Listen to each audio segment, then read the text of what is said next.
Esta é a quinta reflexão sobre oração, seu poder, suas respostas, sobre a atuação divina em resposta ao clamor do seu povo.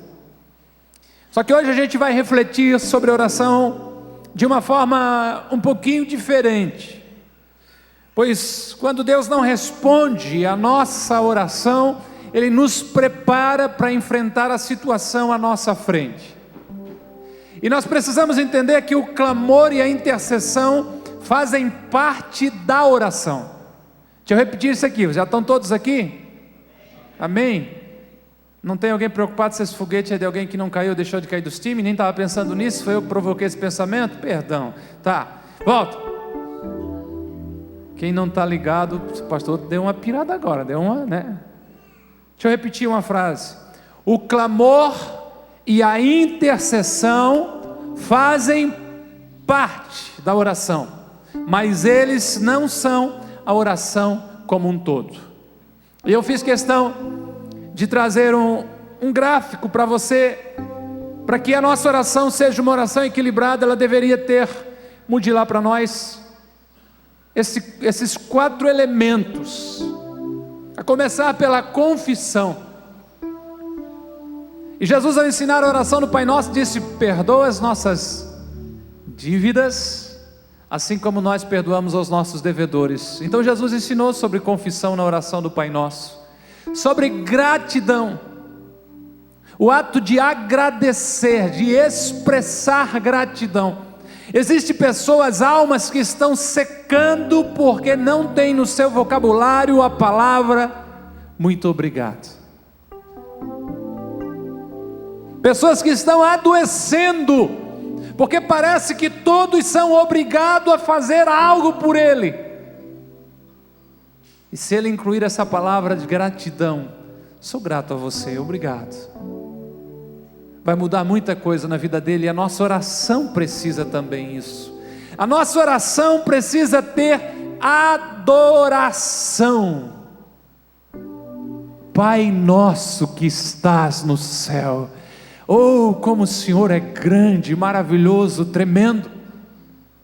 E daí, como parte da oração, vem a petição. Quem sabe a gente precisa deixar isso mais claro um pouquinho. Imagine aqueles que têm filhos, todas as vezes que um filho procurasse você, fosse para pedir algo. Não é assim que muitas vezes a gente, se não tomar cuidado, torna a nossa oração?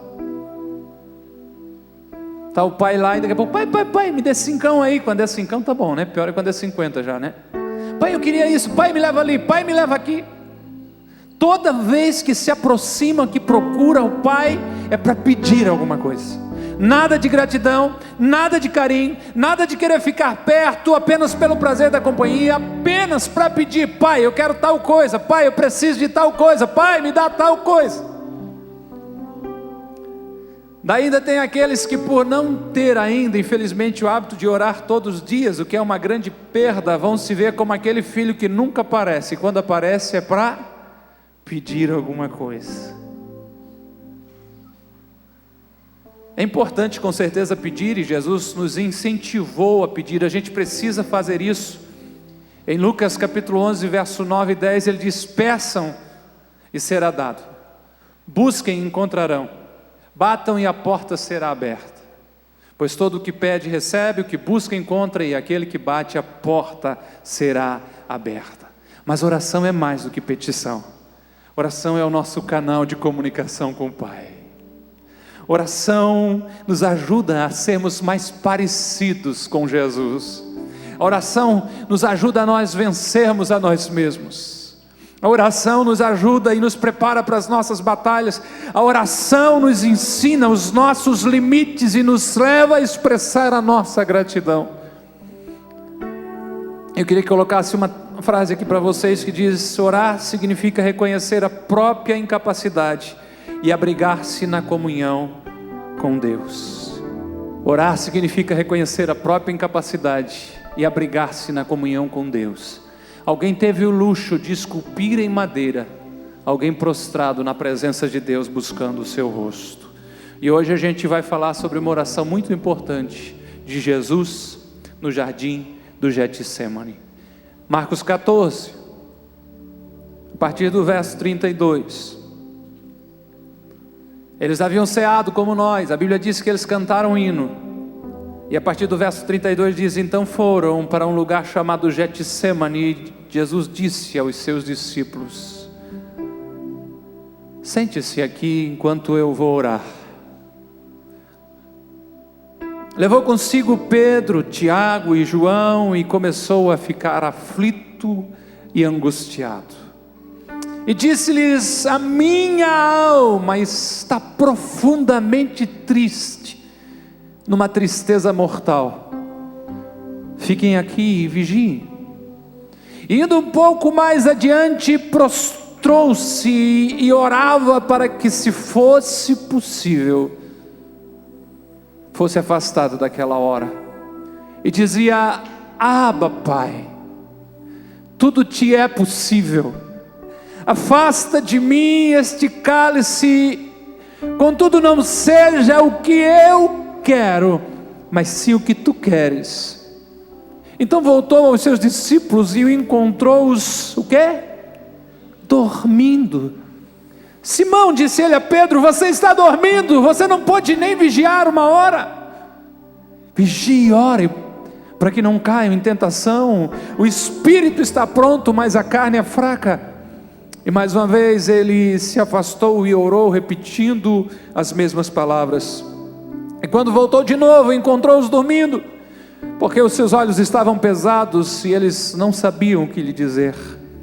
Voltando pela terceira vez, ele disse: vocês ainda dormem e descansam? Basta, chegou a hora, eis que o Filho do Homem está sendo entregue na mão dos pecadores. Jesus comeu a ceia com os seus discípulos e, depois de terem cantado um hino, saíram para o Monte das Oliveiras, como de costume. Jesus precisava orar. Ele sabia o que teria de enfrentar e entendia que somente através da oração estaria pronto, alinhado com a vontade do Pai. Ele sobe ao Monte das Oliveiras, vai a um lugar mais plano chamado Jardim do Getsemane. O significado de Getsemane significa prensa de azeite, lugar onde eles esmagavam as azeitonas para tirar o óleo. E o nome é sugestivo, porque Jesus está prestes para passar por uma prensa, para ser esmagado. Eu queria começar a destacar para mim e para você que no momento difícil, Jesus levou os seus íntimos para orar. De fato não foi os seus familiares, mas foi o seu círculo íntimo, pessoas muito chegadas a ele, mais chegadas do que irmãos. A Bíblia diz de que Jesus disse aos seus discípulos, os 12, ou quem sabe até um número maior: sente-se aqui enquanto eu vou orar.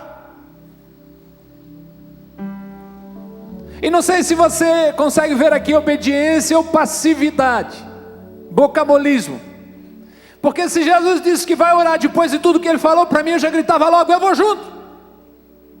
Ou não? Mas os discípulos, na grande maioria, ficam, e ele chama, ele leva consigo a Pedro, a Tiago e a João para o momento da oração. É bom e é necessário orar sozinho às vezes. Agora é melhor ainda, muitas vezes, é orar com os chegados, com a família, com amigos íntimos da oração. É bom às vezes orar com a igreja, com diversos irmãos, como brasas, uns vão aquecendo os outros. Mas há determinados momentos que você não quer ninguém além de pessoas muito perto de você, para entrar, fechar o quarto e começar a clamar. O que eu gostaria que a gente começasse a entender a partir deste recorte da vida de Jesus, da sua vida de oração, é de que a oração, mais do que a petição, ela tem a capacidade de nos preparar para o que está por vir. A Bíblia diz que começou a ficar aflito Jesus e angustiado, e disse: a minha alma está profundamente triste, numa tristeza mortal. Jesus começa a se preparar através da oração pelo que está para vir. Ele vê ali a cruz, os pecados da humanidade.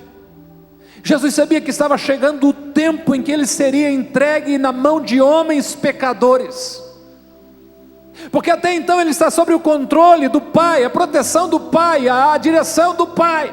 Mas nesse momento que vem posterior à oração, ele sabe de que ele sairá da mão do Pai, será entregue na mão de homens pecadores.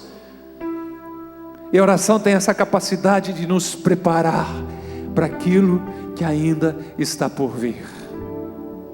Por isso, se a nossa oração até hoje tem sido somente de pedir, é noite de uma reflexão profunda, porque muitas vezes simplesmente em silêncio, gemendo na presença de Deus, há um fortalecimento espiritual interior muito grande. Essa semana que passou agora, em uma das madrugadas, o Senhor me expulsou da cama. Era 3 horas da manhã, e eu resolvi orar. Eu entendo que a noite foi feita para dormir. Sinceramente, se você tem hábito de orar, parabéns à noite. Meu sono ser interrompido à noite e de manhã reflete isso muito. A ciência diz que o sono precisa ser contínuo. Se você usa aquele versículo: eu amo os que me amam, aqueles que de madrugada me buscam me acharão, você está lendo a Bíblia errada. Aqui é sobre sabedoria. O céu não tem fuso horário que tem horário melhor do que o outro. Mas se você gosta de orar, se você se sente bem orando, manda ver, se é o melhor horário para você, capricha. O meu não é de madrugada, mas eu me senti chamado para orar. E Deus começou a trazer algumas situações, algumas pessoas, e eu comecei a clamar, e eu me vi no meio de uma batalha espiritual, e eu comecei a repreender a fúria de Satanás. Sabe aquele momento em que você está no ambiente fechado, não é um ar-condicionado batendo para dizer que arrepiou, não é uma porta, é uma janela aberta para bater um vento e arrepiar você, mas você sente que você é arrepiado do pé até a nuca, o couro cabeludo se oriça todo, e você diz assim: está ficando bom o negócio, sai em nome de Jesus, porque essa pessoa vai vencer. A oração antecipa coisas que ainda estão para acontecer. O Senhor nos prepara de antemão para a batalha.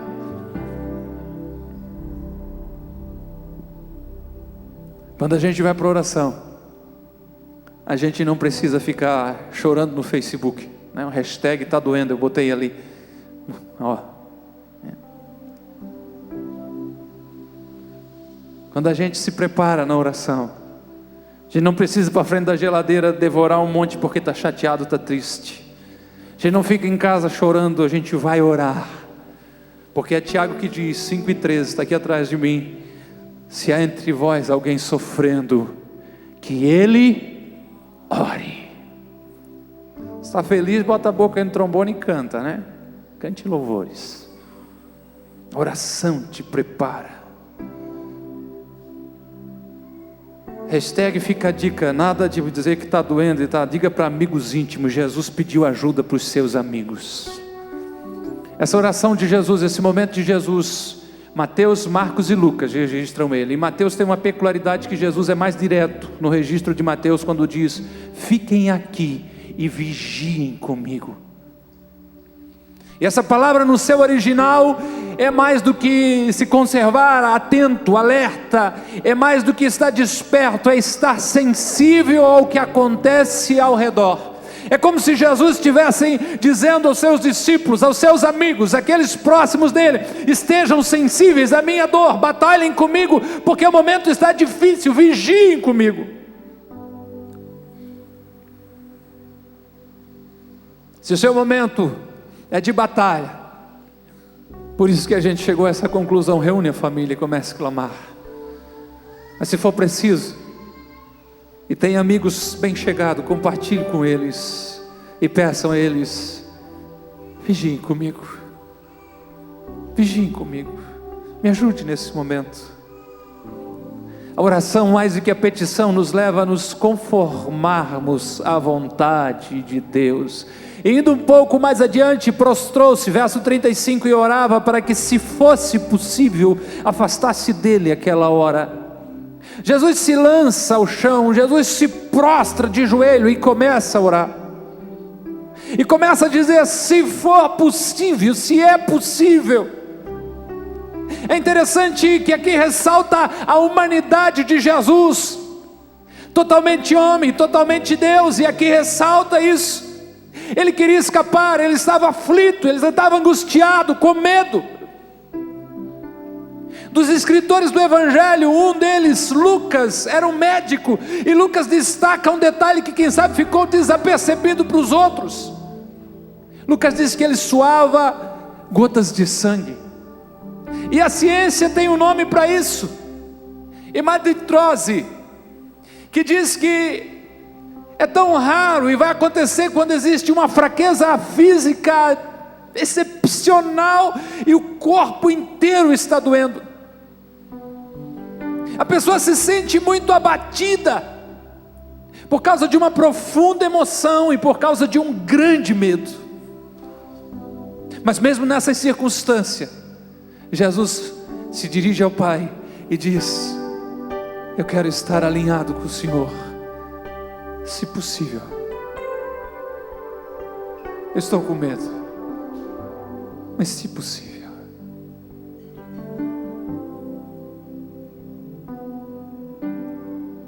Meu tempo está correndo tanto.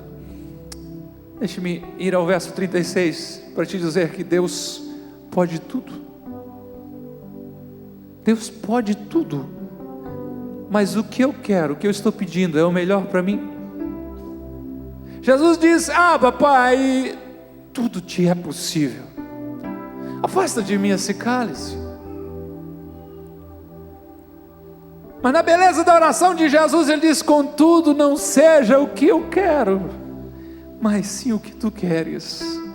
Jesus nos mostra de que a oração é mais do que petições, é intimidade com Deus, e ele chama Deus de uma forma que nenhum judeu tinha tido coragem de chamar Deus ainda nas orações: papai.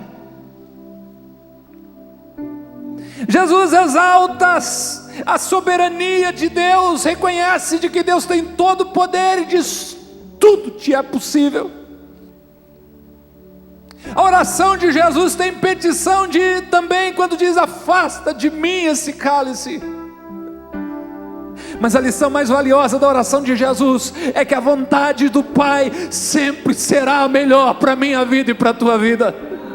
A vontade do Pai, diz Paulo aos Romanos, de que ela é boa, de que ela é perfeita e de que ela é agradável. E entendendo isso, Jesus disse: olha, está difícil, eu estou tremendo de medo, meu corpo está em polvorosa.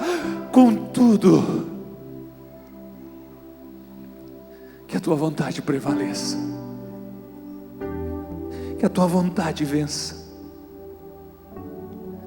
Não faz o que eu quero, faz o que tu queres. Você tem coragem de fazer essa oração nessa noite com respeito à sua vida? Essa é oração de renúncia. Essa é oração de transmissão de governo para Deus.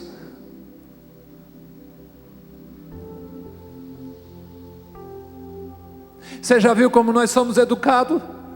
A vida toda nós vamos dizendo: eu quero isso, eu quero aquilo, eu quero pão com tal e tal. Já desde pequeno: não, eu não quero arroz, eu quero.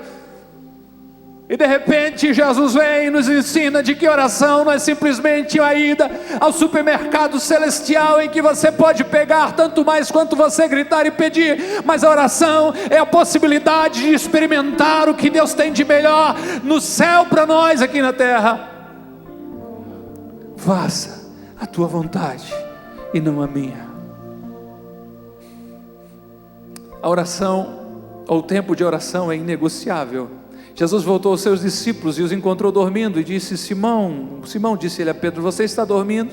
Você não pode vigiar nem por uma hora comigo? Jesus está dizendo: não me importa se vocês comeram demais na ceia, Não me importa se vocês estão cansados, é momento de orar, é momento de estar despertos, é momento de estarem sensíveis ao que está acontecendo ao redor de vocês. Será que vocês não percebem que eu estou clamando por socorro divino? Eram 3 amigos que estavam com Jesus, mas ele chama a atenção de Pedro, porque há poucos minutos atrás foi Pedro que disse que jamais abandonaria Jesus, mas ao invés de estar junto com Jesus agora, Pedro dorme.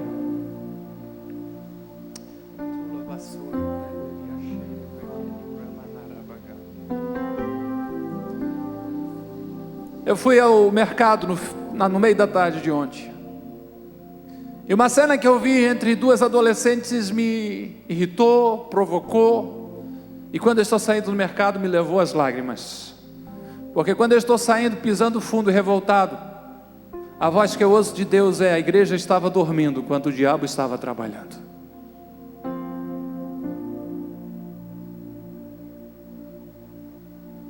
Se o Senhor Jesus se apresentasse para nós como igreja hoje, é provável que Ele pegasse nós e chacoalhasse desse jeito: igreja, porque vocês estão dormindo no momento de necessidade extrema de vigilância? Porque vocês estão dispersos?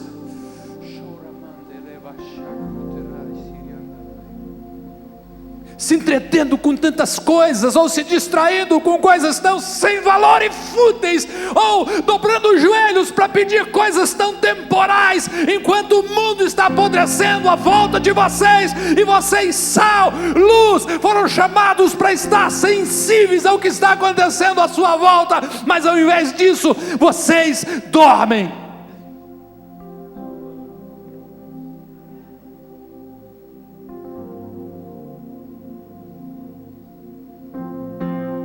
Você sabe por que Pedro caiu? Não sabia que ele tinha caído, machucado, levou ponto? Não, não é isso que eu estou dizendo. Que ele fracassou na sua fé. Primeiro foi excesso de autoconfiança.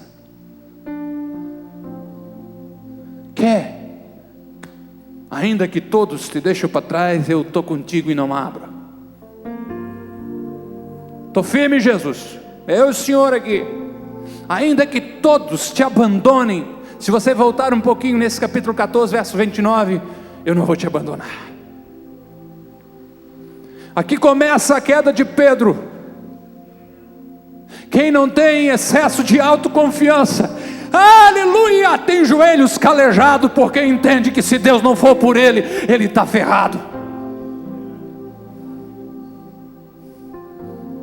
Ou eu me garanto, quando eu subo aqui, ou eu vou gemer a Deus, dizer uma vez mais: tenha misericórdia de mim.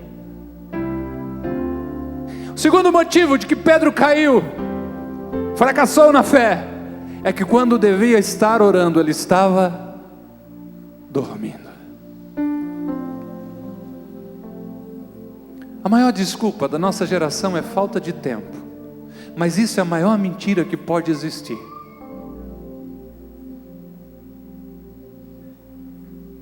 Porque se for enxugar bem a agenda de cada pessoa, com exceção de poucas pessoas, eu não conheço todas, alguém que está num projeto do trabalho muito complicado, terminando a faculdade, alguma coisa desse gênero, né? Mas na grande maioria, que a gente não tem tempo para orar, Pedro estava cansado demais para orar, e Pedro cometeu mais um erro grave. Quando a tempestade chegou, ele se afastou de Jesus. O tempo de oração é inegociável.